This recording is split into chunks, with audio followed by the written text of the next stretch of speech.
Do not fret, my child. We are all weak. You certainly are. Shut up, you carnivore! Why don't you go gnaw on a bone like a gorilla, Laszlo? Our ancestors didn't eat chicken wings. They lived at one with nature and their ecosystem, subsisting on a diet of nuts, berries, and leafy vegetables. Yes, and they threw stones at their own shadow and died of old age and fear at 24. Laszlo, the soul is eternal. But let me answer the question.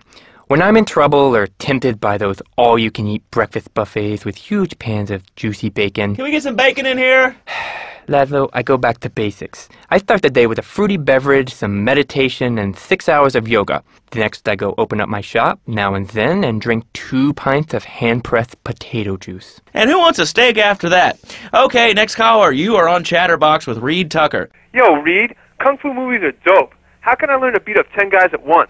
Okay, first things first, my man. You need to stop the negative thinking. And the best attack I've found is to just run away. That way you instill fear in your opponent. They never know when you might descend from the rafters like a bat. I don't want to hear about no tofu running away.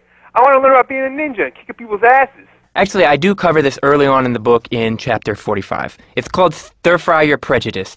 You see, I once thought like you before my master took me under his wing and taught me the joys of soy and origami. Concentration begins in the mind and spreads to all the extremities of the body. You must use the language of the body, not the tongue, and the language of the body begins with raw, uncooked, organic vegetables. Just look at me. I could tear a phone book in half with my bare toes. In fact, Laszlo, I could easily chop this desk in 2 half desks. This desk is made of 2-inch thick composite wood pulp and has a mahogany veneer finish. It has 3 drawers, and knowing this station, it cost $100. In his own words, Reed Tucker is about to smash it into 2 half desks. Take it away, Reed. Ladies and gentlemen, I already visualized the desk in 2 half desks, and now I shall make it so. Dragon stance. Hey-ya! Oh! Ow! Oh, Laszlo! I think I hurt my hand and my pinky's all bent the wrong way. Listen, Karate Kid, the desk is still in one piece. Thanks for coming on the show. Okay, Laszlo, mockery will get you nowhere. I think I'm gonna hit you now. Oh, I bruise easily. Don't throw any tofus or bean curds at me. Okay, very funny, Laszlo. It's easy to make fun of me, but it's all the fault of the feng shui in here. It's downright disgraceful. Yes, it makes you talk like this. Okay, the listener lines are open. This is ChatterBox. You're on the air. Hey, Laszlo.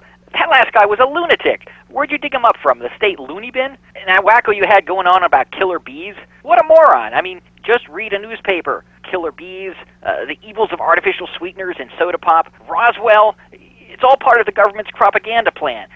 I might as well wear a satellite dish so they can beam their propaganda right into my brain. Come on. Do you honestly believe the NSA's echelon system isn't already reading your emails and recording your phone conversations?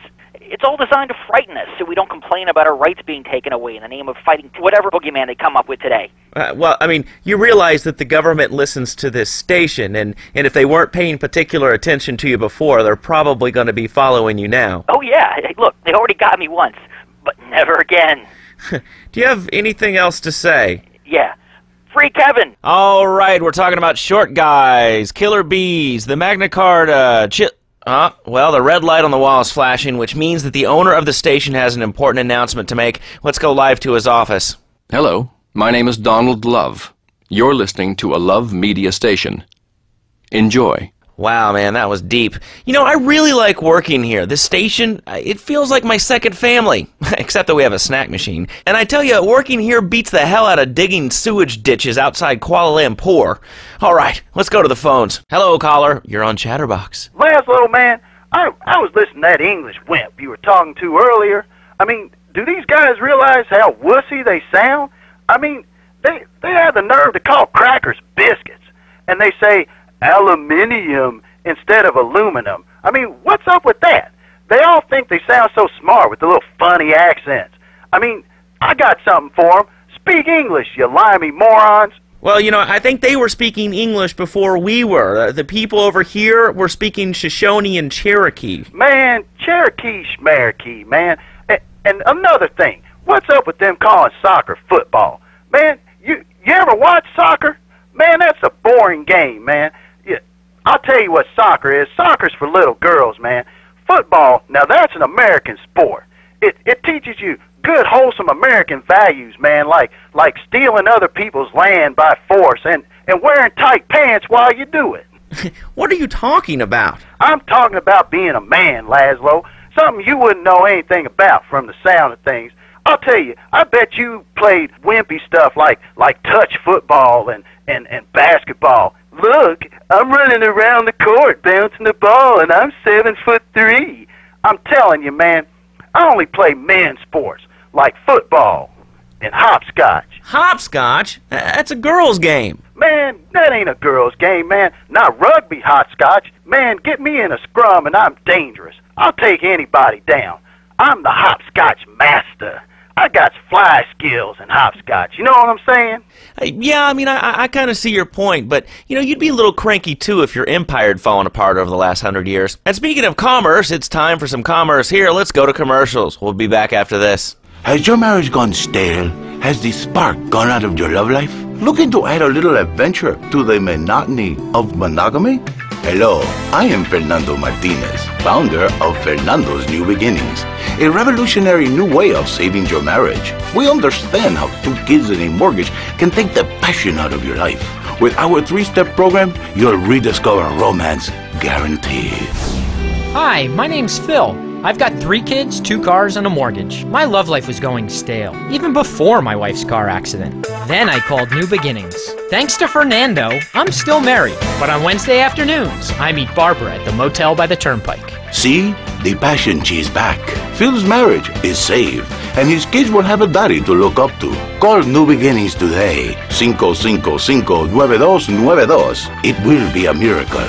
I guarantee it. Fernando's New Beginnings. We turn an ending into a new beginning. Mom, there's a package for you. But I didn't order anything. What's this? How sweet. Gee willikers, it's a puppy. Everybody loves a puppy. And now you can ship one anywhere just by logging on to petsovernight.com. Petsovernight.com, delivering little bundles of love in a box directly to your door. And who says that e-commerce isn't a brilliant idea? All right, speaking of brilliant, you're listening to ChatterBox with me, Laszlo. Let's go over here to the phones and see what's plaguing Liberty City. Hello, caller. You're on the air. Wow, I got through. Laszlo, I think your last few callers are a perfect example of manners in this city. People are rude, and they don't seem to care about anything but themselves. Perfect example. The other day, I stopped at the store to pick up an exercise bar because I hadn't had breakfast or lunch. So I go up to pay, and the lady's like, $1.25, please. So I get out my checkbook, and this guy behind me is like, oh, come on, lady, you don't have $2? And I said, as a matter of fact, I don't. I spent my last $2 last night buying gas at these ridiculous gas prices. And besides, who are you anyway? Can't you see that I'm wearing my I Walked for the Cure t-shirt? People are so inconsiderate. Well, you'll get no argument from me. I mean, I get every inconsiderate moron in Liberty City calling into this show. I mean, people think that I have no feelings whatsoever. Exactly. Another perfect example. The other day, I'm over at the hospital to have lunch with my girlfriend, Charisse, and this maniac comes right up on my bumper, flashing his lights, and I'm like, hey, guy, the light is red. You can't just come up behind me honking and flashing your lights. Then he gets over this megaphone and says, to the woman in the teal Maibatsu monstrosity, please move to the side. Can you believe it? I mean, who has a megaphone rigged into their car? People are so obnoxious these days and rude. I mean, I tell my nanny to teach my kids some manners. You know, I think that's a lesson to us all. All right, hello, next caller. You're on ChatterBox. Hello, Laszlo. Did that woman say she was a nanny? Because Freddie needs a nanny because he's been a very naughty boy. No nannies. Let's go to our next caller. All right. Colonel James T., United States Marine Corps, 2nd Battalion. Laszlo, that caller made a really valid point. These kids today have no respect for authority. And there is one thing that would whip them into shape. Let me guess. The military. That's right. The military teaches you respect, obedience, and it gives you a good pension. These kids that thought they were going to be millionaires, look where the super information highway has gotten them. Nowhere. It's a dead end. Uncle Sam takes care of his boys. And some girls. If more people would join the military, this would be a better country. And I tell you another thing about respect. These kids don't respect veterans. We fought for your freedom. When I came back from the Australian-American War, I didn't get a hero's welcome. I didn't get a pat on the back from my friends and neighbors saying, "Thanks for fighting for our freedom, James." After years of fighting in the trenches, I come back here and everyone's watching TV. Now, can you tell me what this Australian-American War was? I mean, I really never heard of it. God, not another one. Have you read a history book lately, son? The Australian-American War was the biggest war since the big one. I tell you, I didn't do 2 tours and take boomerang shrapnel in my head so I could come back here and have a bunch of hippies deny history. Those Aussies are ruthless. They even wired kangaroos with explosives. Come hopping into camp, knock out 10 guys. Well, thanks for the history lesson. All right, let's go over here. Hello, caller. You're on ChatterBox. Yeah? Is that Laszlo? Yes, it is. Who's this? My name ain't important. It's real unimportant, okay? No, not really. I mean, this is a radio show. People usually tell us their name. My name is real unimportant. And you want to keep being a wise guy, you'll find out just how unimportant. Like, unimportant, I just got shot in the head, unimportant. Do I make myself clear? Yes. Why are you calling in today? Because I need some advice. And I ain't doing any of that shrink shit. If you swear again, we're gonna have to cut you off. This is a family show. Sorry. I'm just a little unhappy, a bit agitated, real angry. It's my ma. She don't think I'm a real man. Can you imagine that? I mean, I do a man's job and all, but she treats me like a little boy. All I get is, "Your pa this and your pa that, and you ain't a real man, Tony," and it's driving me freaking nuts. Well, Tony... Tony? How'd you know my name was Tony? You tracing this call? 'Cause if you are, you're gonna get real intimately acquainted with what your brains look like. My name ain't Tony, okay? Okay. But my mom, she keeps going, Tony, be a real man. Stand up for yourself. Don't take no shit. But all I do is to be a good son. And I want her to show that she cares for me. Show that she loves me. And, you know, say I was a good kid. But it seems like nothing's ever good enough for her. You know what I mean? What do I do? Well, Toad, I mean, sir, you know, in life we have a lot of obligations, and we just kind of have to face up to them. And right now, I'm obligated to play some commercial announcements. We'll be back right after this. We've got a new friend for everyone. He's got fur and a tail. He gets in lots of trouble, but he's a bouncy little fellow, 'cause he's got springs for legs. Pogo the Monkey, the best new video game for the whole family. I love you, Pogo. You bounce. Help Pogo escape from the evil research laboratory where the mean old scientist genetically altered him. Uh-oh, the pharmaceutical scientist is going to get you, Pogo. Here you go, Pogo. Have a gold coin. Good thing Pogo has a banana cannon. Those nasty scientists deserve to die. Now get the shampoo manufacturers before they squirt it in your eye. Here you go, Pogo. Have a diamond. You'll guide Pogo through tons of fun adventures, including saving Timmy, who fell down the well. Help!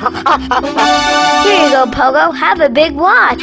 Rescue a cat out of that tree with your banana cannon, Pogo. Here you go, Pogo. Have a fast car. And help Pogo to his final mission, to storm the White House with his friends and become President of the United States. Pogo the Monkey is the game kids are sure to stare at for hours. Everyone loves Pogo. Idiot Gamer called Pogo the best spring and simian game since bouncing bananas. Buy the game Pogo the Monkey today. Right, Pogo? And coming soon, Pogo the Monkey card game, Pogo the Monkey plastic dolls, Pogo the Monkey quilt covers, and Pogo the Monkey car covers. For the dad who has everything, why not a Pogo the Monkey tie-in sports jacket? For the lady in your life, why not Pogo the Monkey chocolates and hygiene products so she smells like a real monkey? And for kids, a life-size, living, breathing, springing monkey. All available at pogothemonkey.com.